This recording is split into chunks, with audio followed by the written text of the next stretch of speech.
right. Still says off air. Go.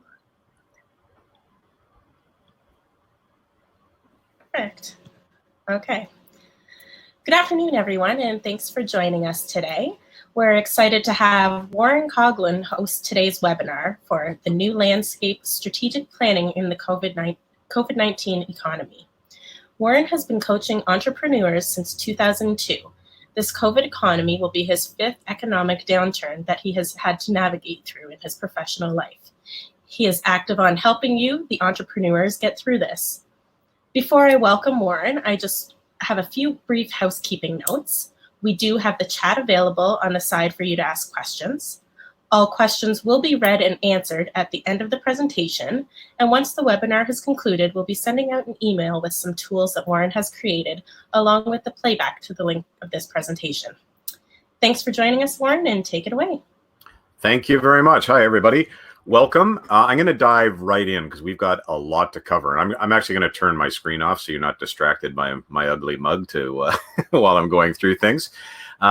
It's absolutely possible to survive and even thrive during these tough times, but it does require discipline and thought, as well as some agility and the ability to make hard decisions.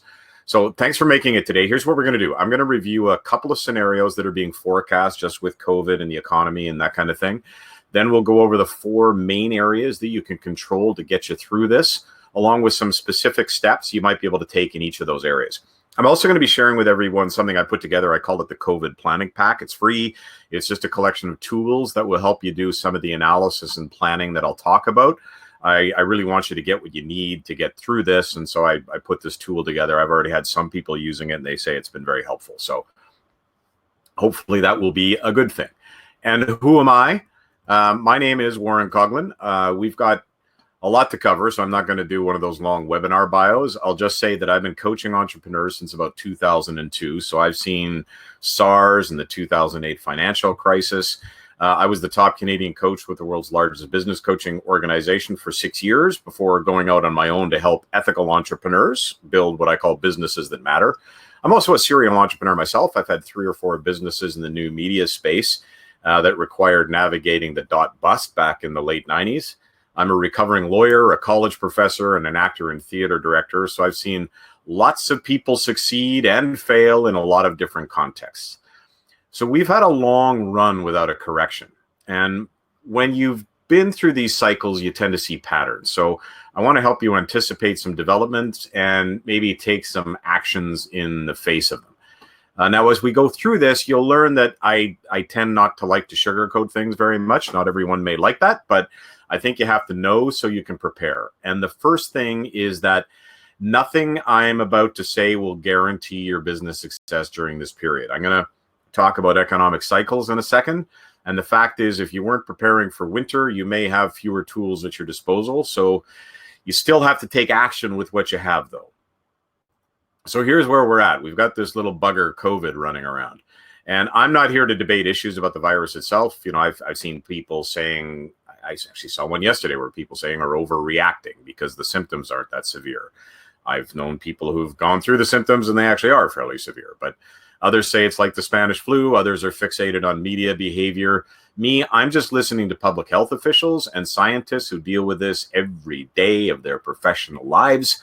And it seems to me the virus can clearly be deadly for the elderly, immunocompromised, all that, right? So what health officials say is if we don't take the appropriate steps in our behavior, the number of folks or the numbers that the hospitals couldn't care for will start to ramp up, and that's where the problems are going to be. And that endangers a lot of lives. So I do believe we have a moral responsibility to care for others in our community by not risking exposing them.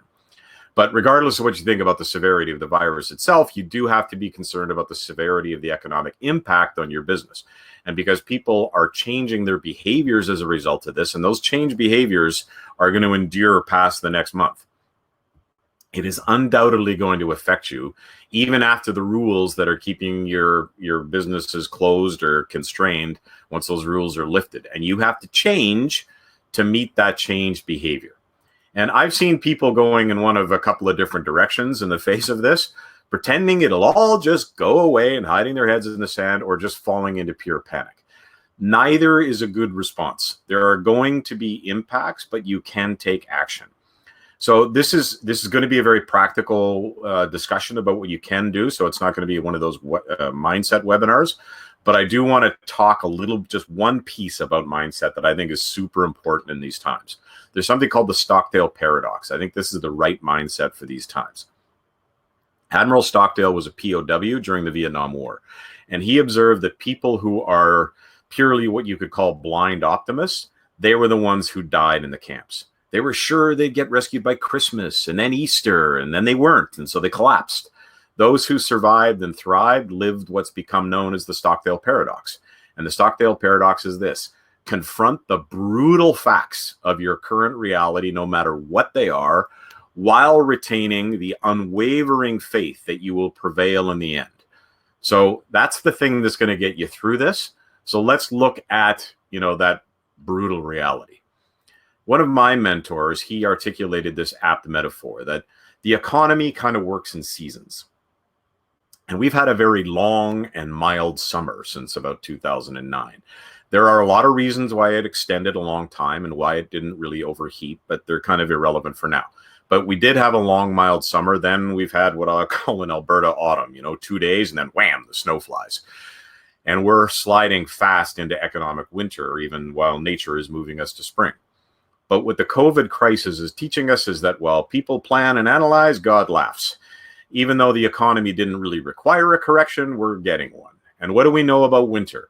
Things don't grow a lot. You have to work a bit harder for food, and you have to protect yourself from the elements. So the lesson in this, for those of you who haven't been through a cycle before, is that the next time there's summer, put things away. Because no matter how beautiful the weather is, winter will always come. But for now, the big question everyone is asking is, how long will winter last and how cold will it get? And here is me giving my answer to that. I don't know. And anyone who is telling you how long this will last is someone you should run away from. I've heard people say, well, it won't hurt my business that much, or it'll die out once the warm weather comes. Candidly, those are just wild-ass guesses masquerading as opinions. And if you take seriously your responsibility to look after yourself, your family, your team, your customers, those are, I think, kind of irresponsible opinions. The scientists don't yet know whether it's seasonal. There's some anecdotal evidence that it slows down the spread, but no one has said that it's going to stop it. Have any of these people who were saying it's not a problem lived in an area where all sports events, theater events, and other public gatherings are shut down for a prolonged period? Probably not. So maybe the economy, Goldman Sachs did an analogy that I saw the other day, that this is more like post 9/11 than the financial crisis, because it's not like a structural thing. There's a collapse in demand. And so when demand revives, it could turn around. But the longer demand is collapsed, the longer it's going to be hard to restart. So maybe it will resolve quickly, maybe it won't. But what that means is we as entrepreneurs are in a period that's going to test our mettle. How do you make decisions in a context of massive uncertainty, particularly where bad decisions could cause you a lot of damage or maybe give you some hidden opportunities? Because we do know two things for sure about the downward effects on this economy. First, it's going to continue for a while. And second, it's going to end. So let's take a look at what that might look like. McKinsey and Company did a very interesting and pretty comprehensive analysis looking at the experience in China and extrapolating a few scenarios. So the first scenario posits highly effective containment and public health responses with some promising treatment options emerging. That this first scenario would also be consistent with some kind of seasonal limitation of the virus. In that scenario, travel bans are lifted and tourism and hospitality sectors reemerge. Most of the economic impacts are in the first half of the year. Under scenario 2, we don't really see any material reduction in new cases until well into Q2. That dampens consumer confidence, causing a global slowdown. But reduction in new cases starts to see us reemerge near the end of Q3. Under scenario 3, there's a global recession well throughout 2020. We only come out of it near the end of the year. Now, which scenario will be the one? Nobody can really tell. However, given that we're really into the last week of Q1, it's unlikely that scenario 1 is going to be the one that prevails. The only thing that could really increase that likelihood is as of some kind of unproven possibility that with spring warming, the virus becomes self-limiting, or some of the experimentations are happening with treatment, produce something really quickly. But please don't build your planning around the least likely scenario. The numbers in China and Korea are tapering off. The social distancing being done in Canada, it hasn't been determinative. I track the numbers on a daily basis, actually, and there has been a reduction in daily increases as a percentage. So it may be working. So we need to sort of stay the course. But people forget how long, the 2008 crisis was. From the peak of the S&P to rock bottom was about 500 days. So this change in the world has happened faster. So it may rebound faster, but we just don't know. Now, there's another model of prediction that looks more like this. And some epidemiologists are saying it may play out differently than the McKinsey forecast. This chart comes from Imperial College, and what they're suggesting is that because basically they're saying containment we've given up on. And so this disease, until there's a vaccine, is going to be endemic in society. And so the goal is really just to moderate the case of, or modulate the infection rate to correspond with hospital capacity. So we don't want hospitals overrun. And what that might mean is we're going to go through waves of this isolation. What we just experienced the last 2 weeks, we may have periodically over the next 18 months, what they're going to do is let everybody out of the house, and then they'll see increases in infection rates and people going to the hospital, and then they'll say, okay, everybody has to isolate again. And they're going to simultaneously try to increase hospital capacity, but moderate the rates of infection to ensure that hospitals don't get overloaded. So that could be the new reality we're in over the next 18 months. At the same time, recognize the unique position you're in as a small to medium business owner. You see, there is the economy, but then there is your economy. And your economy is different than the economy. Your economy consists of that relatively small bucket of customers that you need for your business to survive. Maybe it's 20, maybe it's 1,000. But your focus, the place that gives you the faith that you will prevail in the end, is that small number of customers out of the entire economy that you need. So your challenge is attracting, retaining, and servicing as many of those as possible. To do that, you have to think strategically about 4 key areas of your business. Now, to be clear, this is different when I normally teach strategic planning, this is a little bit different because of the circumstances we're in. So these are not normal times. But I'm just going to show you really high level and really quickly what the normal approach might look like. So strategy is nothing more than the answer to the question, how do we deploy our scarce resources of time, team, and money to achieve a particular objective? Normally, that objective is trying to build value or valuation. In this period, though, for now, your objective is to hold value or to minimize loss of value.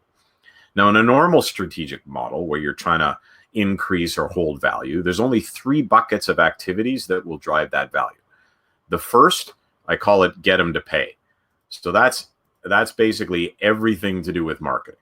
The next is cost to produce, which is everything to do with your production costs and your processes that drive efficiencies. The gap between those two is your yearly value. And long-term value is that yearly value divided by risk. And what do we mean by that? So when you hear of multiples in a business, when you're selling a business for a multiple of earnings, what you're talking about is the likelihood that your yearly value will continue or grow into the future. Right now, that probability is decreasing. Now, most of the times over the last several years when I'm working with clients, the strategic focus we choose has been in one of the first 2 boxes. Right now, for most of you, your strategic focus is mitigating risk.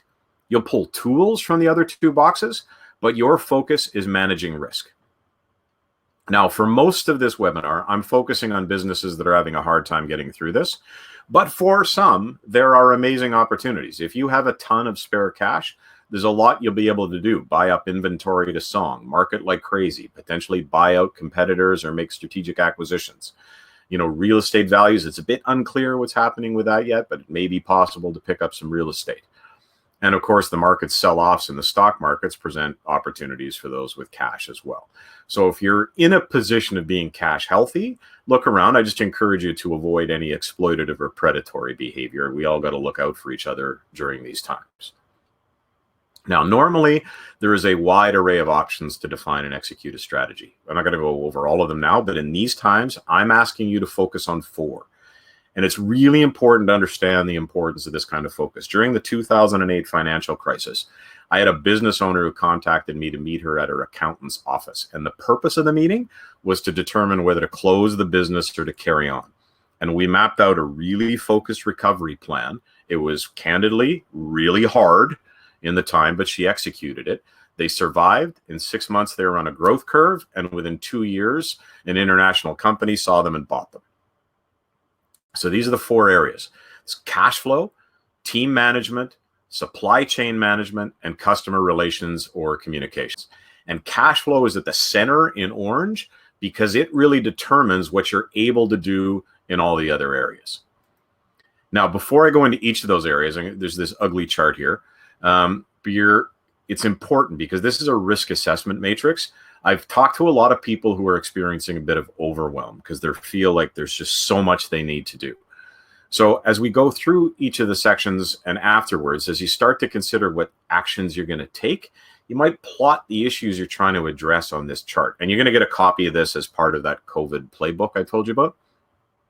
So anything in green, you don't really have to worry about, right? So this risk assessment matrix is based on the probability of something happening and its impact on you, right? And anything in green is not going to impact you that much, so you don't have to think about it. Things in red become the focus, with some in yellow being looked at where time and resources permit. So look at these examples. In the case in the top right, with only 3 weeks of cash reserves, the probability of running out of cash with a business downturn is high and the impact is major. So addressing that is got to be job 1. Then you see down in the green there, team members leaving. Now, in normal times, that might be a higher risk, but in tough times, it's really not likely that, people are going to be hiring lots out there. So the odds of people leaving you for other jobs right now is probably pretty slim. If they did, there'd be a moderate impact, but it's not something you need to worry about. If customers leave for competitors, it would be major in terms of impact, but maybe you have really good relationships with clients, so the probability is low. So when you get really overwhelmed, I got so many things to look at, but you just plot them on this chart, you may only really be dealing with 2 to 3 major issues to be thinking about at a time. And that gives you a better sense of control. So we're going to start with cash flow because that informs everything else. You need to know how much runway you have and what you can do to start influencing that. Now, in a normal situation, I'd say, okay, let's do the work on the cash flow projections, and you are going to do that. But right now, almost every business has one essential activity in terms of cash management, and that is collect receivables now if you have them. If you don't have them, then you can ignore me. But for everybody else, no kidding, no fooling. If you're in that position, collect soon. I was just before this webinar, I was on with a client who just started with me last week. And she said that this conversation actually helped her. She went out immediately after this conversation about receivables and started collecting. And she's really glad she did because some of them are starting to pull back. And that's what's going to happen. Depending on your circumstances, you're going to have to get on top of this right away. People are going to start putting you off if you're not on it. So call, write, call again. You may have to discount for prompt payment or offer something on their next order or stage of business. Don't lead with that kind of offer, but be prepared to go there if they're putting you off. At this stage, in my normal coaching, I talk a lot about margins and preserving of margins. Right now, we aren't worrying as much about preservation of margins as we are ensuring we have working capital. So in most cases, things like I'm going to threaten to sue somebody if they don't pay me right away. That's not going to have much of effect because everyone knows a lawsuit starts. There's at least a month before they have to do anything, and then 3 months before anything else happens with the courts. You just don't have that kind of time. So you can be the squeaky wheel. Now, if absolutely necessary, you might have to look at factoring. If you don't know what that is, it means you basically sell your receivables to someone else, a factoring company, at a discount. They give you the cash now, and then they go and collect themselves, betting that they'll collect more than they paid you. Now, it can be a very deep discount, so it's definitely not the place to start. But if things get super tight, it might be something to look at because it does get you cash in the door. Oh, and implicit in this is invoice as fast as possible. Sometimes entrepreneurs get really wrapped up in delivery, and you want to make sure your clients are happy, so you delay getting your invoices out. Do not do that. Get your invoices out fast every week if you can. Then do a follow-up to ensure they got the invoice. Then 5 days before the end of the period, call to see when you can expect the check. Offer the 2% discount for early payment. Okay, make sure you're set up to take e-transfers and credit cards to accept payment if for some reason you're not. Now, while you're collecting cash, you have to have a line of sight on what the next few months look like so you can make informed decisions. Now, you're all going to get this tool. I'm going to zoom in a little bit so it's a little bit bigger in a second, but this is a rolling weekly cash flow projection. It's done on a weekly basis, and it takes you out 3 months. All you have to do is put in your starting cash. So sorry, I'm just making it a little bit bigger for you. So you're going to put in your opening bank balance, and then you're going to put in, your credit limit. Sorry, I'm just getting the swirling spiral of doom on my computer right now. So you're going to put in your opening line and your opening bank balance. Now, if you look in this case, if you look at this business and you say out by May 18th, they're going negative, and they stay negative thereafter, even after their credit limit, which is essentially going into bankruptcy, right? So what you want to do is then say, okay, so what do I do about that? So there's a page on here where you're going to put in your cash outflows, right? And when you look at your cash outflows, what you'll have done is schedule when you will be paying out cash to your suppliers or for other costs, wages, taxes, and the like. Now, this is how doing this work helps. Look at this entry right here. I'm going to make it a little bit bigger so you can see. Look at this one expense. Let's just delete that. This isn't a supplier. It's a cost we thought that until now we'd start incurring as of next week, but now we're thinking, do we really need to take that one on? What happens if we don't? We'll watch what happens to the cash flow projection. Now I'm intentionally not showing you a rosy picture because this is hard. Removing that one expense still puts us into negative by the same week, but not nearly as much. And by the end of the quarter, we're almost even. So what if you were able to do this and bump your line of credit by just $3,500? Those two changes get us from being screwed by mid-May to having us survive well out into June or July. Now, the problem is most business owners don't do this work, and they just randomly start cutting everything, which can have really negative, unanticipated consequences. But when you're deliberate about it, you can make hard but informed choices. When my business hit the dot bust, I was doing this exercise not weekly, but daily. Where am I collecting? What do we pay? What do we delay? So believe me, I get it. It's tough. It is a glorious pain in the ass. I understand that, but I also know that it's necessary and it can save your butt. So do it, right? And with the cash flows, take into account the government programs that are out there. I mean, the Fed's just announced 75% wage subsidies. It's not 100% clear how that's going to work yet, so we got to find out the details to see whether it's cash back or cash you don't submit. But you want to put that on the cash flow. If you can get the $40,000 loan, get that in there, right? So you want to make sure those programs are put in. On the cash inflow side, you also have to be kind of bloody minded. You have to look at your customers and at your service lines, rank them with a high, medium, low risk, and estimate how much you may lose from them. What items on your cash flow should you delete to play realistic? Like in this case, look at this customer here. If this one customer doesn't pay, that's $4,000 they're not getting. That basically undermines the benefit of the exercise and the outflows that we just looked at. So you do have to face the brutal reality and adjust your cash flows based on risk. Now, this is set up so there's client, client, client, client. If you're retail or a business with lots of individual transactions, you can do the estimate by product line, by service line, or by outlet. So just replace client with one of those and do the same kind of projecting. Now, I know some of you are closed right now and you're going, what the hell, Warren? We're shut down. There are no bloody inflows at all. What are you talking about? Right. Well, here's the thing. This is not a tool for the next 3 weeks. It's a tool for the next 3 months. And you can take into account those government programs. Also, banks are offering mortgage relief. Now, be cautious with that, though, because interest is still accumulating. So you're going to wind up paying more over the life of the mortgage. Banks aren't giving up their profitability. They're just giving up a little bit of cash flow right now. Right? There's the work share program. So you can hold back on filing your taxes right now. Although if you're owed refunds, file as soon as possible. But if not, you might be able to put some of that stuff off. Look at your insurance. I've heard from some insurance that they're allowing delayed payments, that kind of thing. All right. So run scenarios starting up, as if you're starting up in late April or maybe in early May or mid-May. So start playing with some scenarios to see what happens, right?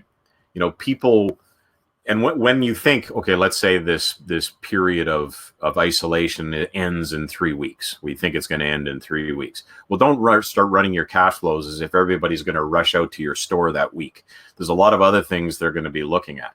So they're going to be peeking out a little bit and finding out whether it's safe. So give yourself a slow build on the inputs as that happens.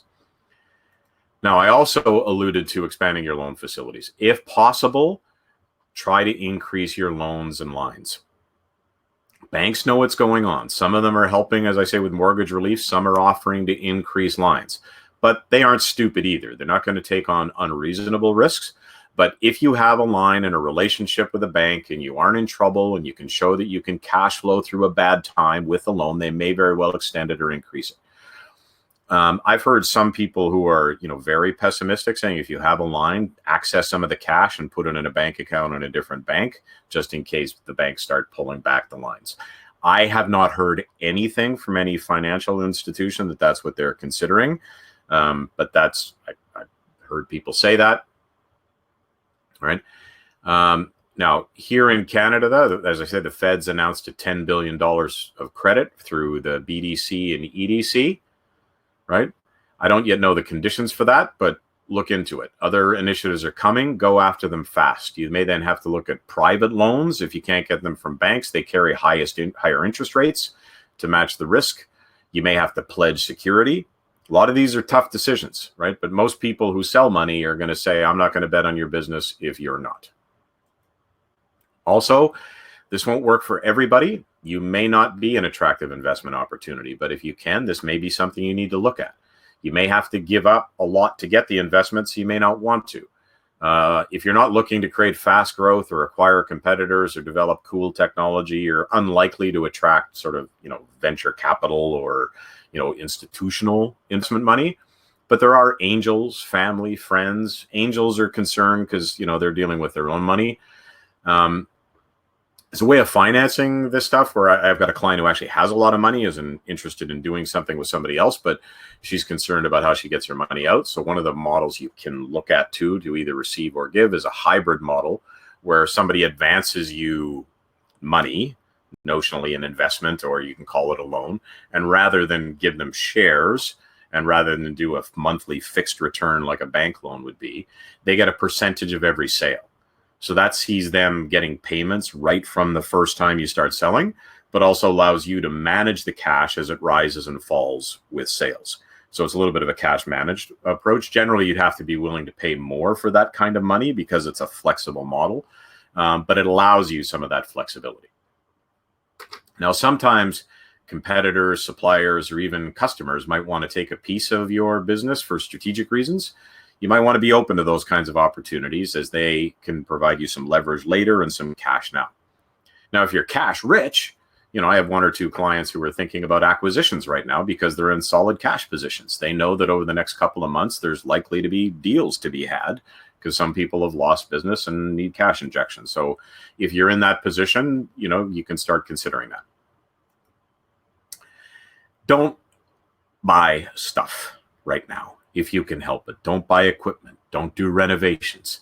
Don't buy new computers or trucks. Try not to buy lots of inventory if you don't have to. Nothing unless it's mission critical in that you can't deliver to clients. I just had a conversation with a client who felt committed to completing some renos that she was doing. And when I asked her, well, why? And she sort of just stopped and went, oh, yeah, I guess I don't have to. So at the same time, not everyone is on this webinar and won't get this message. So if you do have redundant capital equipment, like a truck you're not using or other equipment you're not using, you can consider selling it to get an injection of cash. right? And as I say, there's always exceptions. If you're cash rich and there's great deals to be had to lower your operating costs long term, then by all means go for it.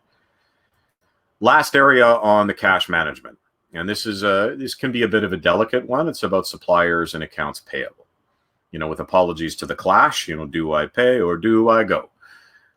Traditional advice is extend your payables, and that may in fact have to happen. But I am asking you to be thoughtful about this and kind of apply an ethical lens to this decision making. Just as you want to be able to collect your receivables to keep going, so do they. And the golden rule says we do for others what we would have others do for us. So in my business back in the dot bust area, we did have to extend payables, but we did it in a very open and communicative way.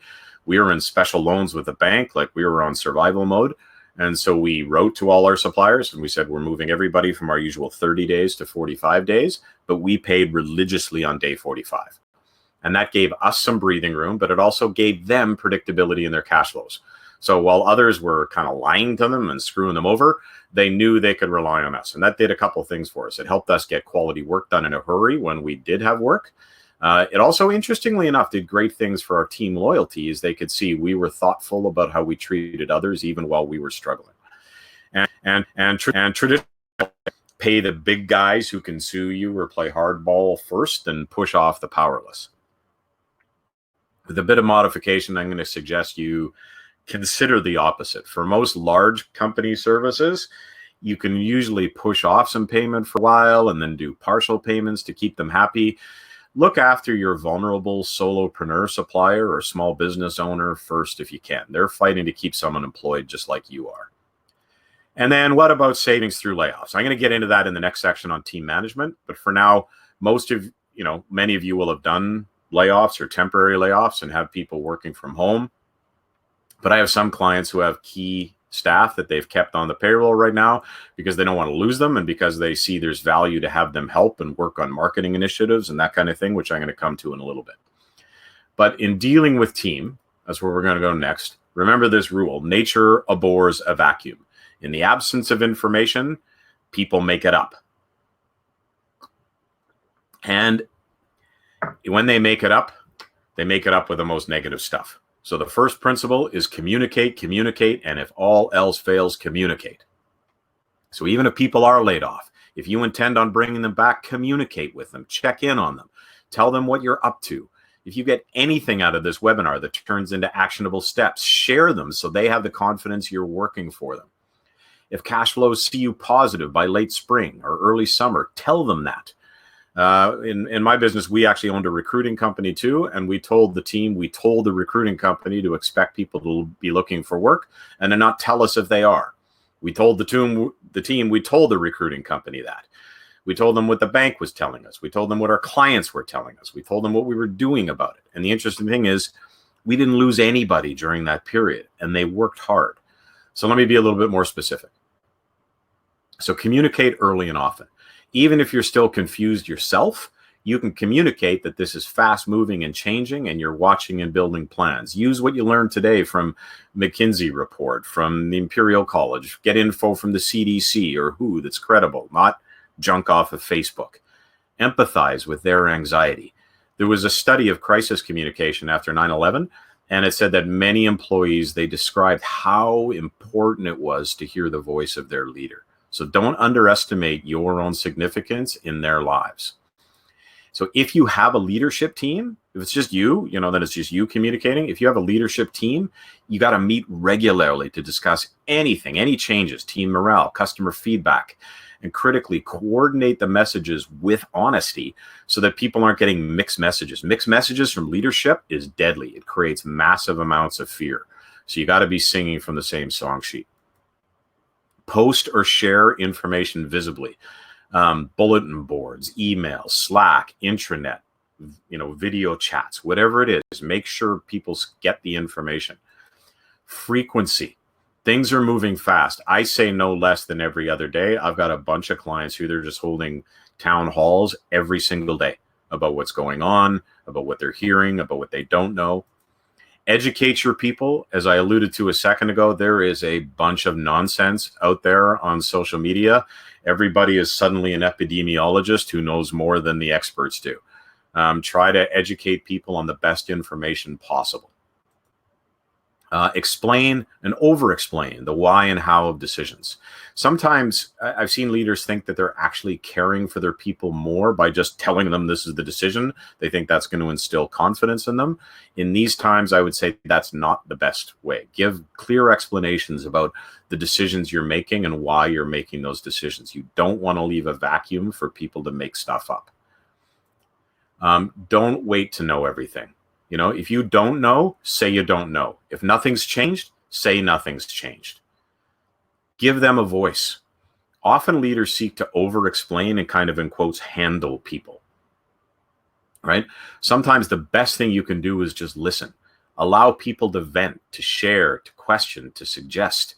People have anxiety. Let them share it without judgment. Listen to their ideas. Many of them are on the front lines and see things that, you know what, maybe you don't. I have a client that's using the downtime to challenge her whole team, and they're going to have a contest to see how they can use their core skill sets in new and innovative ways that maybe open up new business opportunities. They're actually going to have a pitch contest at the end of April. So this is getting the team excited, and rather than just scare them, is they have a say in their own future, and it suggests that they're, you know, looking for new ways to achieve. Be confident and inspiring. Right? Show your plans. Be up. Show your frustration or fear elsewhere. I had a client during the SARS crisis, and her entire business was organizing and bringing groups to Toronto for entertainment events. Her business was just crushed. And at one point, I asked her, you know, whether she wanted to continue with me coaching her during a period like that. And she said, "Oh my God, you can't leave me. It's the one thing that's keeping me sane." And I was just the outlet for her. You know, she felt the therapist wouldn't understand the business context, and she had to let her fears and worries out somewhere. So find a safe place to do it, but don't dump it on your team. All right, still with the team. In terms of telecommuting, now for most people, this is pretty much mandatory now. And it may be possible in the future soon for people to be let out and think about whether they're going to go to the office or stay with this sort of telecommuting model. Now, there are some businesses, and frankly, a lot of your businesses are like this, where, you know, telecommuting isn't possible. You've got physical work where people have to go on site, and that becomes a bit challenging. But for those that do have people at home, it's just not enough to say, okay, work from home, right? You need to deploy a bit of creativity and problem solving, because, you know, discussions happen in the hallways, the lunchroom, over the proverbial water cooler. How do you encourage and facilitate those conversations? How do you ensure work is getting done or that education is happening? You have to plan this out. When will you meet?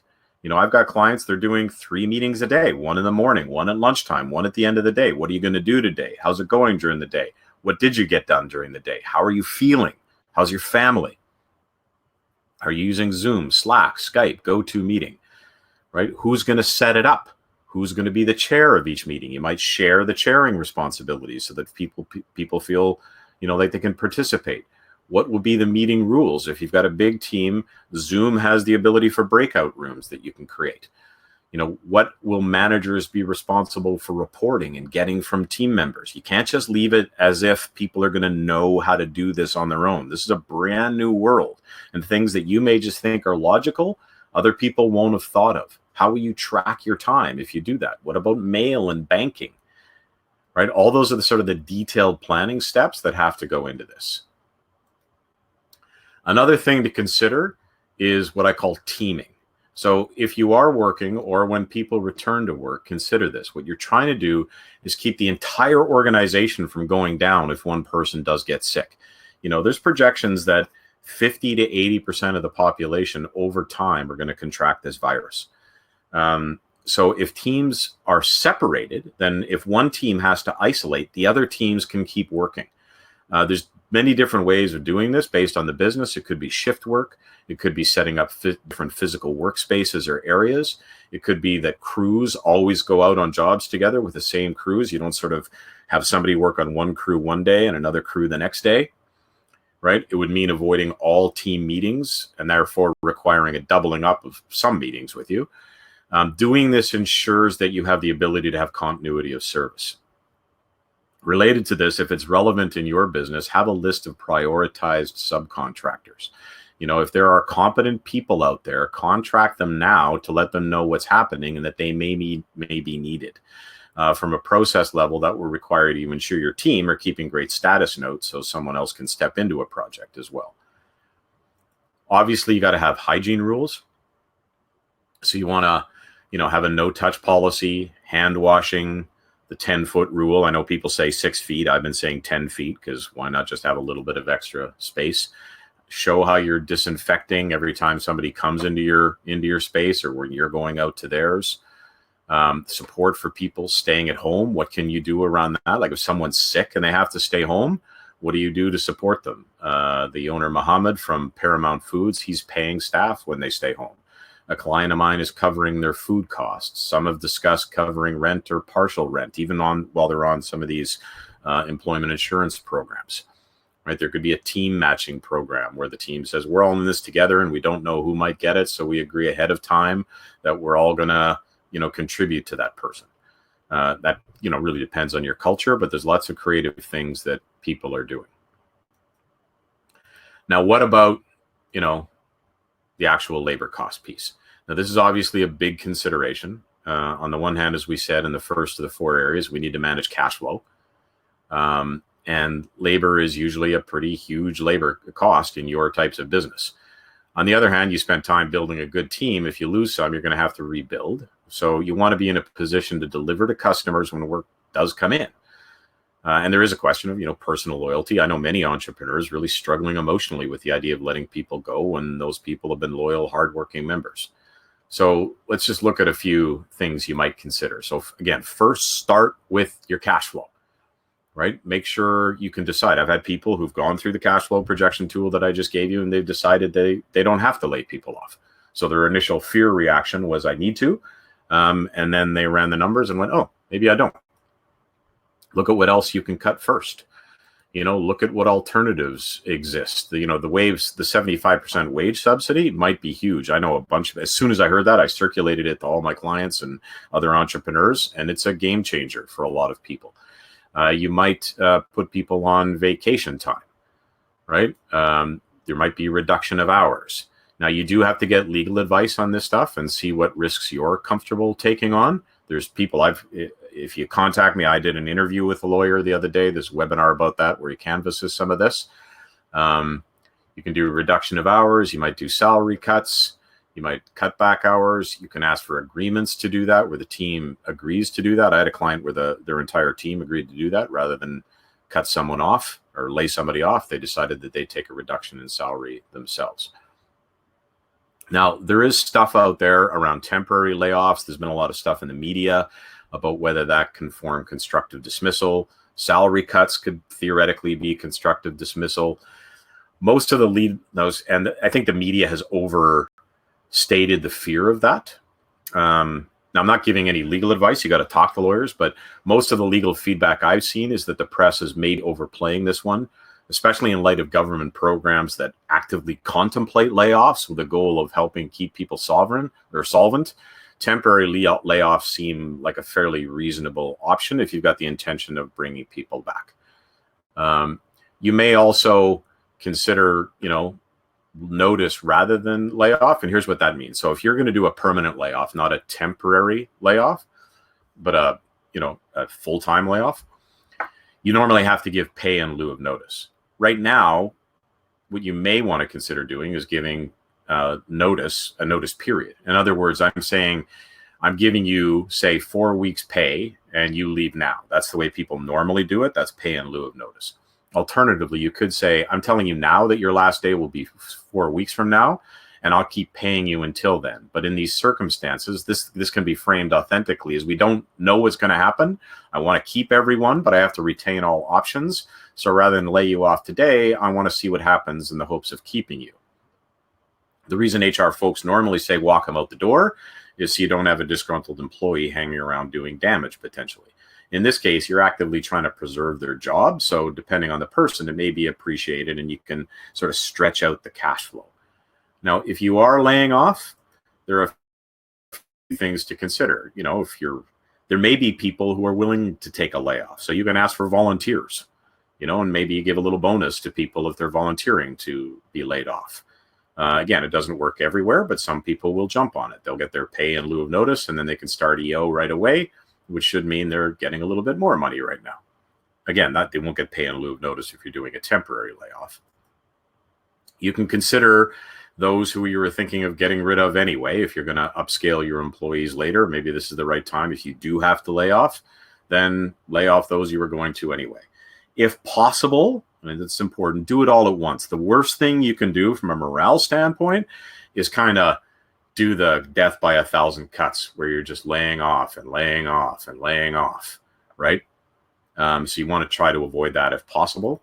And if you are going to be cutting, do it a little bit deeper than maybe you think is necessary, so that you don't have to keep doing it. So that's a bunch of things to consider with your team. But definitely look into all the programs that are out there. When I send you the toolkit, I'm also going to send you a link. There's a professor out of Carleton University who's assembled all the different programs across the country and allows you to identify which ones you might qualify for. And there's a website now that you just sort of say, it asks a commonly asked question and then gives you the programs that flow from that. So it's a really, really great resource.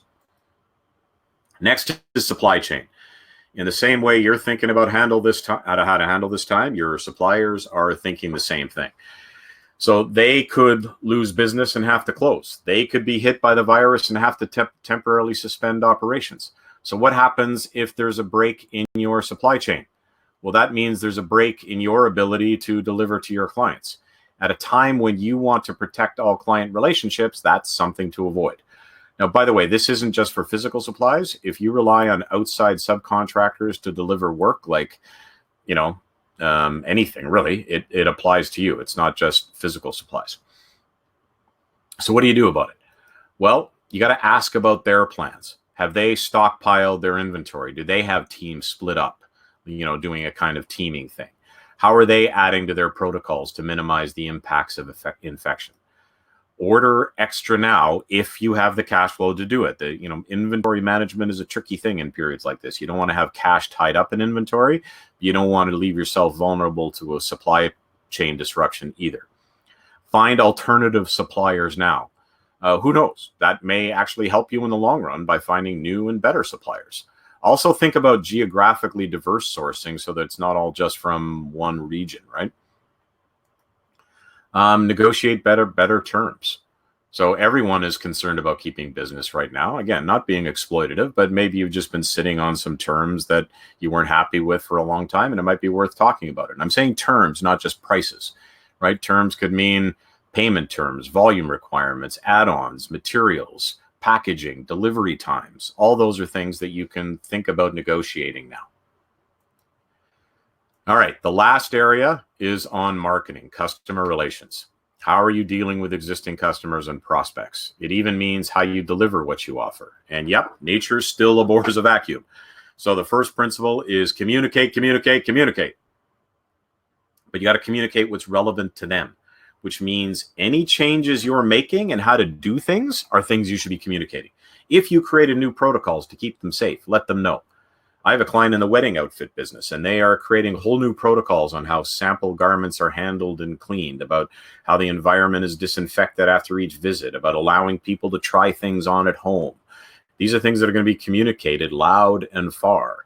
I have a client that does type of environmental cleaning, somewhat related to the work you do. It's sort of a follow-on from the work you do. And it's still a needed service as spring comes. So they've decided to use their full respirator masks on all jobs, even though they usually only wear them when using certain chemicals, because doing so will make their customers feel safer, right? They're communicating with that with customers. So what's changed and what are you changing? The world has changed. You have to change with it. If you think you can keep doing things the way you've always done it, you're mistaken. Your hygiene protocols are likely to be new, and you have to stay on top of them. Right? You may have to change your product offerings. What do people want more of? What do they want less than? For instance, I've shifted my work from long-term strategic planning to 30 to 60-day intensive cash flow management and kind of survive in crisis planning, because that's what business owners need right now. And I have some unique insights to help them. So I've shifted my business to do that. Churches are doing live broadcasting with no live services. So maybe there's maintenance services or long-time service contracts you can sell. I have a client in the suites business, and they're looking at having seniors only hours first things. They're also looking at having seniors facilities solicit orders from their residents' families, and then in one big shot, bringing in orders into the seniors facility. So there's all kinds of creative things that you can start doing. How it's delivered, what will you do differently? Putting up plastic sheeting around work areas if going into homes or where there's access to people's homes, with pre and post total disinfecting of work areas. Clean or new coveralls out of a plastic package when arriving. Hip holster hand sanitizer. All these are new ways of delivering services. Curbside pickup, or we'll put it in your trunk for you and you stay in the car and don't have to get out of it. You may need to use masks, gloves, offer masks to clients as an option. Have tap-only credit card machines, right? Or do e-transfers so that you don't have to touch a machine. You're going to have demonstrable surface cleaning, right? Get creative. You're going to have to think about what they need to feel comfortable. If sending crews, you may have to have each crew member get there in a separate vehicle, one in the truck and the other in something else.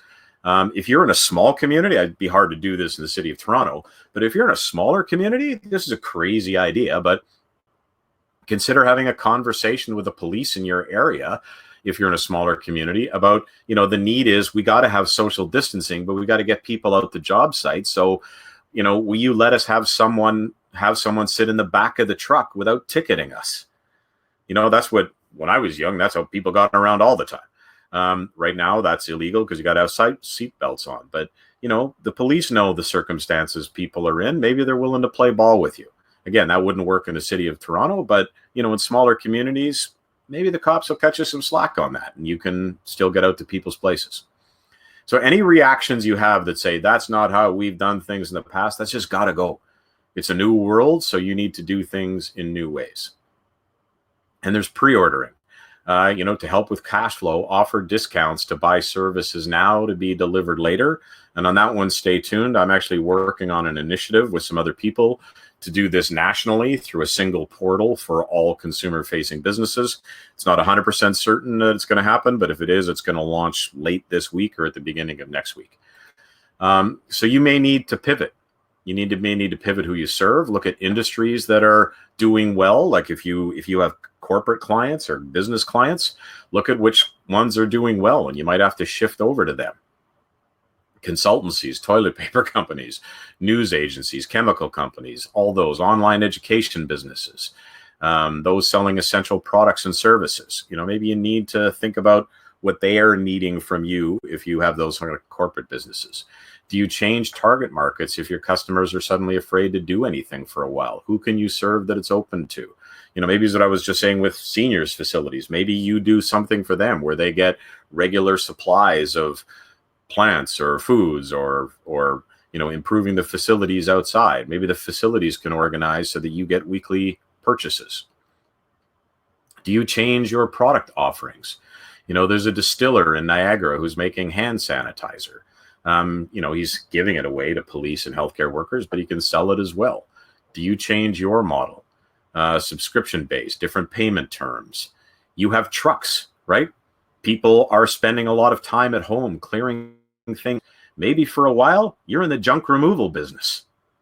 Animals are coming out with fewer people around. Maybe you can vermin-proof the undersides of decks and the like. Maybe, more people are going to be at home in the spring. Maybe you can offer online training, selecting and arranging plants with discounts to order from you, and you'll deliver to their yard, right? People need to do something culturally while being at home.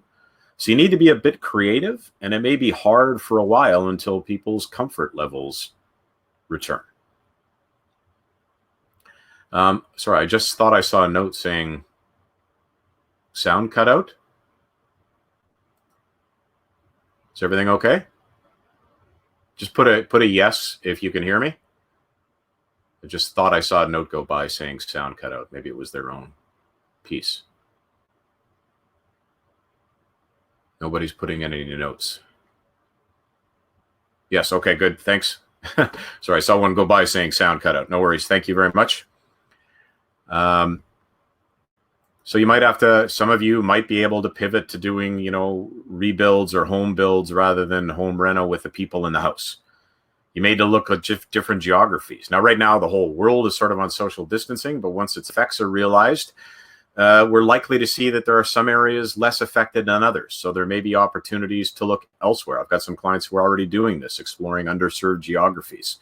So in all of this, as I say, it's get creative, get innovative. The one thing I will tell you that's really interesting to me, I have talked to so many entrepreneurs who they're being really proactive with their team and their financing and their cash flows, but they're frozen on the marketing side. And I've asked some of them to look at what their competitors are doing, and they come back and tell me their competitors are doing nothing, which means you have a really prime opportunity to get your name out and to get offers and to capture more market share. So with that, let's talk about some of the marketing. So online right now, there's some interesting things happening. This is a couple of charts shared by a fellow named Neil Patel. The first show the week over week changes in online search traffic.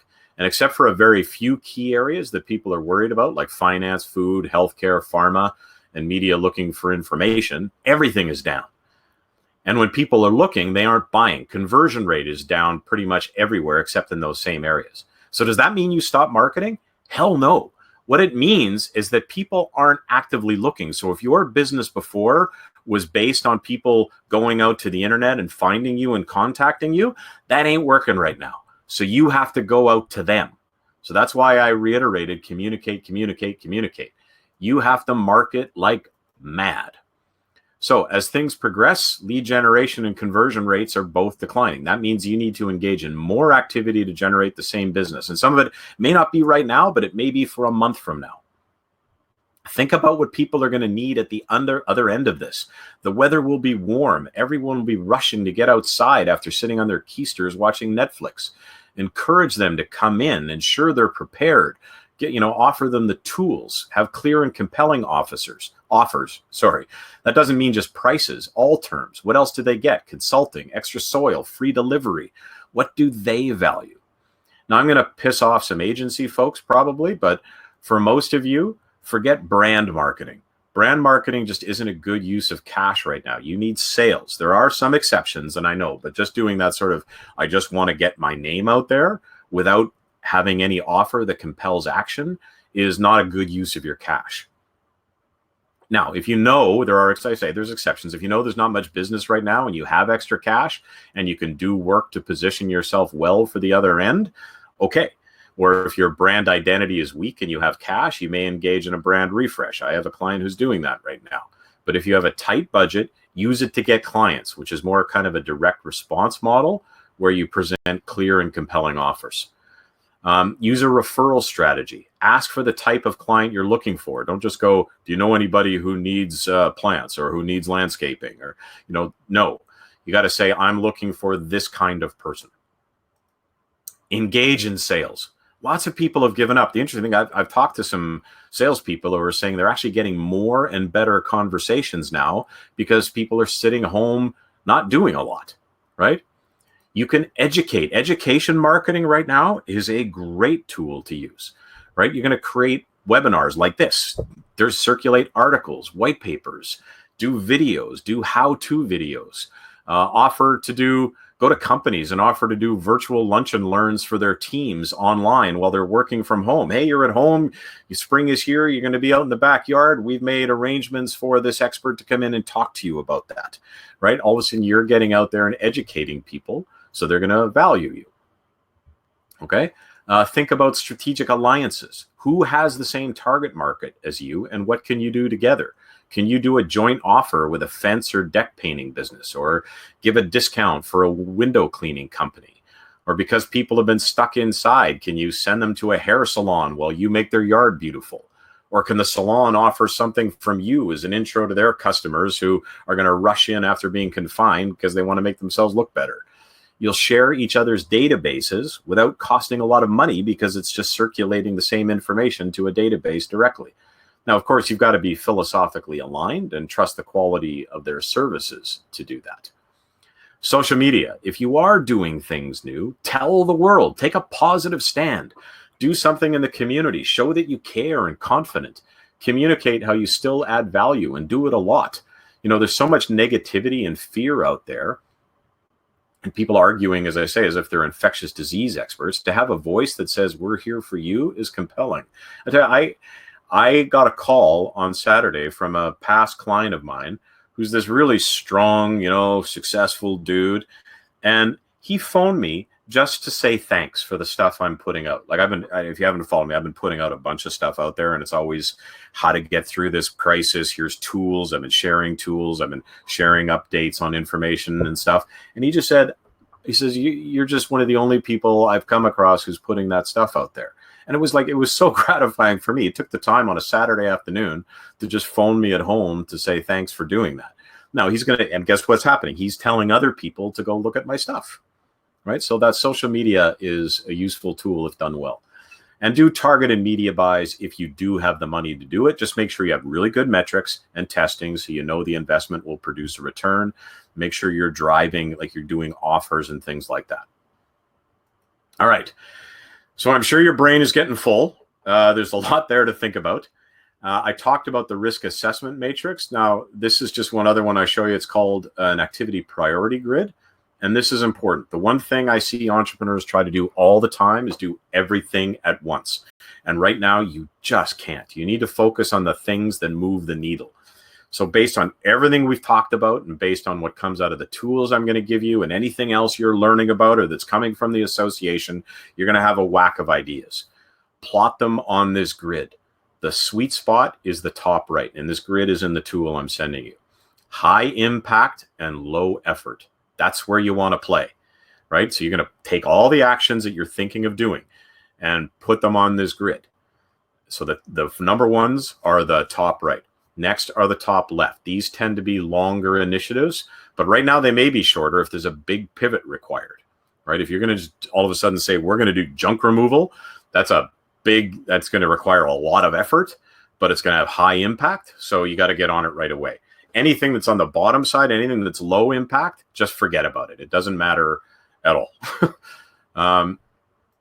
Now, the last thing I want to share before I share with you the tools, I'm going to show you how the tools work, is to look after you, right? There's a lot happening that's outside your control that can make you feel afraid or powerless. Using the things we've talked about, focus on what you can do. There's nothing more motivating and inspiring and confidence building than really being aware of what's in your control and taking action in those areas. Try to be the most positive person in the room whenever possible. Vent elsewhere. Be of help. Help your team, help your customers, help your suppliers. I'll tell you, the last 2 weeks, for me, I've been putting out as much content as I can to try to help people. And I don't know if I've ever been as motivated, actually, as I am right now. This initiative that I'm hoping to launch later in the week to do, prepaid discounts so that business owners can get cash in their pockets while business is closed. I'm totally jacked about. So be helpful if you can. And then look after your body, do the eat well, exercise, sleep, drink water, that is. Engage in positive practices, journaling, meditating, gratitude, talk to people, and get help. There's no shame in asking for help, either emotional support or business help. Now, I have no expectation that after a jam-packed webinar like this, you're going to remember everything and implement everything on your own. So I've put together some tools that help. They're all free, and it's stuff I use with my paying clients, as well as a few things I've developed just for this period. So I call it the COVID Planning Pack. My usual strategy development tool is called the Business That Matters Playbook, but that tool is just way too long-term and comprehensive for kind of the period we're in, so I'm not sharing that. But let me show you a couple that you do have. So under the COVID Planning Pack, you're going to get a financial dashboard, which I'll show you in a second, discount and volume calculator, a sales formula white paper that just teaches you some sales skills if you don't have sales training. In the playbook itself, you're going to get the cash flow projection tool that I've already shown you, the risk matrix that I've shown you, the prioritization matrix, and a 90-day plan, and I'll show you what that looks like in a second. So all this is meant to help you do analysis and then plan what to do. So this here is the financial dashboard. You don't have to do this right away. I would do your cash flow before doing this, But what this does is it gives you a line of sight as to what's happening in your business. And you can see that it takes all three of your key financial statements and then integrates them into one fundamental tool. Then you can see how it shows comparisons over the last 3 months, the last 2 quarters, and this year compared to last year. And it shows you like green light, red light as to whether it's gone in the right direction or not. So the numbers don't lie. It shows whether trends are in the right direction. And this is the thing. People, when they're doing the financial management, they only tend to look at a month at a time, but it's the trends that matter. So this is an incredibly powerful tool. It has a projection function so that you can quickly see what happens to your profits when certain things change. All right. So I have all my clients use this to manage their financials. To help you focus your thinking, I put together about 50 questions among the 4 areas we've talked about. Your answers to those should clue you into what actions you should consider taking. When and that's what you do in this little blue boxes that you see here. Based on your answers, it asks you just to sort of prioritize what actions you think can take, and then you plot them on the priority grid. Then once you got them prioritized, you'll put them on a 90-day planning template. Now at this time, this is my template. It's normally 90 days. Right now, I'm saying don't do more than 30 to 60 days at tops. Things are just moving too fast to go beyond that. You can't see out 90 days right now. So just use this to do 30 or 60 days out. But based on what the cash flow and the questions indicate, you'll choose a couple of priorities and identify what you want to achieve and then schedule them. And here's just a really quick example. So, manage the cash flow is the strategic priority. Goal 1 is to have cash flow projections. You're going to review receivables, remove unlikely accounts, put your expenses in, review the projection sheet and adjust quickly. And then you just color code the weeks in which things are going to get done. And this sucker becomes your boss thereafter. This planning tool becomes the boss for you and everybody in the organization. And you just look at it every week and you adjust it and decide what you're going to do. All right. Now, after a webinar like this, so I want to be very conscious about how I do this. There's no big sales pitch, but I've done a few of these so far, and people have asked me how they can get my help. So if you don't want my help, you can put it on mute for 3 minutes, and you don't have to listen to what I say. If you do want some help, there's 2 ways I can give it to you. And so I just want to tell you super fast what that might look like.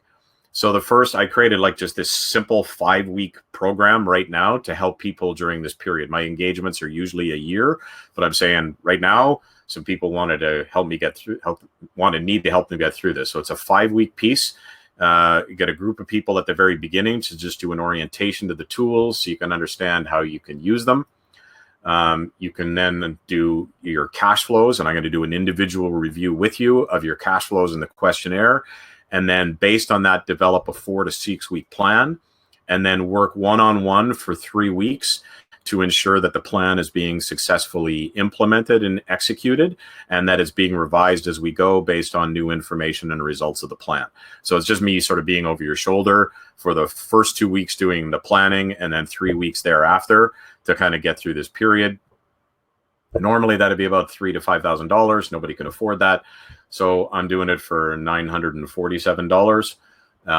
There's no sign up thing here or anything. Just email me afterwards if you want to participate, and we'll get you scheduled in. Okay. The additional option is, I understand some people don't have cash flow and don't want to do that, or can't afford to do that. But here's the thing. I said people should be up-leveling their skills right now. So if there are things in business that you want to improve your skills on, this is a really great time to do it. So I have call it a membership site, but it's basically a site where basically everything I teach people is on there. There's 40 plus videos on this membership site. You'll get permanent access to it. There's 40 plus videos across 6 modules. This is kind of the access point, what it looks like. The modules are personal growth, planning, promotions, process, people, principles. So like I say, it's kind of everything I teach people. It's normally $1,000 for people to get in. And it's usually paid like $97 a month. I'm just giving it to everybody for $77 one-time fee to get in, and you have permanent access to it. You just go to businessthatmatters.com and you can get in immediately. So that's just for people to up-level their business skills. If you want to know it, some of the tools are in there. So that's it. That's the end of the sales pitch. I just want people to get help if they need it, and that's the best way I know to try to provide that. I'll leave you with this last thought from Marcus Aurelius. The impediment to action advances action. What stands in the way becomes the way. What that means is the obstacles you're facing right now can inspire the creativity and the motivation to act that are going to get you on the other side of this. So take action now in whatever way you can, and you will get through this. And I'm happy to open it up for any questions now, if there are any. If Carrie's on there. I am. So we do have a couple of questions. Tony asked, as a landscape supplier that is planning to open in 6 weeks max, what do we need to do to ensure we can open legally? I'm not sure I understand that, open legally. You mean in terms of the rules about isolation? Yes, I'll operate legally. Yeah. Like so it's an existing business that's closed right now, or he's starting a brand new business? It's an existing. When he says it's a supply. Yeah, so they would have been closed for this season. Right. So in terms of legalities, you just got to follow what the legislation is, whether you're planning in 6 weeks or not. If the government says no, you're not, then no, you're not. If they say you can, then legally you can, but practically you need to have really super clear messaging on how you're going to help people. You got to have all those, even if the government says it's okay, people are still going to be scared. I mean, I went out yesterday on a walk. It was a beautiful day, and it was like playing Frogger, how people were like crossing the street to get away from each other. So people are still going to be scared. So you need to have super good protocols on how you're going to keep your own team safe and how you're going to keep your customers safe. Beyond that, the legalities are, as long as the government says you're allowed to operate, then you can operate. Next. And then Faye asked, any suggestions for a new business in a time like this? Yes, I've got lots. I'm not necessarily sharing all of them because I'm doing some of them myself.